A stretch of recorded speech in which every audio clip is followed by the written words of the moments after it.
குர்ஆன் ஷரீஃபில் அல்லாஹு ஜல்ல ஷானு தஆலா தாயினுடைய கருவறையிலே கருவளர்ச்சியை சொல்லும் பொழுது 40 நாட்களாக அல்லாஹு ஜல்ல ஷானு தஆலா அதை பிரித்து சொல்லி அதனுடைய கட்டத்தை சொல்லுவான்.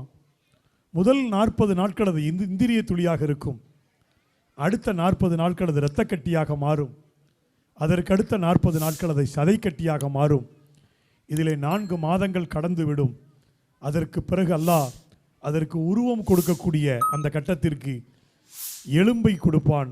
எலும்பிற்கு மேலே ஃபகசௌனல் இலாமல் லஹ்மன், அதற்கு மேலே சதையை கொடுத்து அல்லாஹ் ஒரு பரிபூர்ணமான தோற்றம் உள்ள ஒரு கருவாக அதை உற்பத்தி செய்வான்.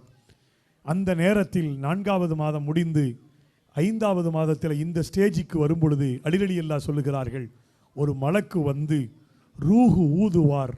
அந்த குழந்தை ரூஹாக ஒரு உயிராக வளர்ச்சி பெறும் என்கின்ற செய்தியை சுட்டி காட்டுவார்கள்.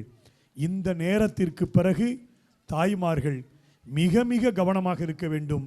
அவர்கள் இந்த கட்டத்திற்கு பிறகு அவர்களுடைய அதிகமான காரியங்கள் குர்ஆன் ஓதுவதும் திக்ர் செய்வதும் தஸ்பீகாத் ஓதுவதும் இருந்தால் பிறக்கும் குழந்தை கேம் வச்சுதாங்கன்னு கேட்காது.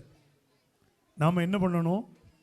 கருவுற்றதிலிருந்து குறிப்பாக ரூஹு ஊதப்படுகின்ற அந்த நாளிலிருந்து பிறக்கும் நாள் வரை தாய்மார்கள் தன்னுடைய சந்ததி வருங்காலத்தில் சிறந்த சந்ததியாக அது வர வேண்டும் என்றால் அதனுடைய பொறுப்பு பெண்களிடத்தில் இருக்கிறது.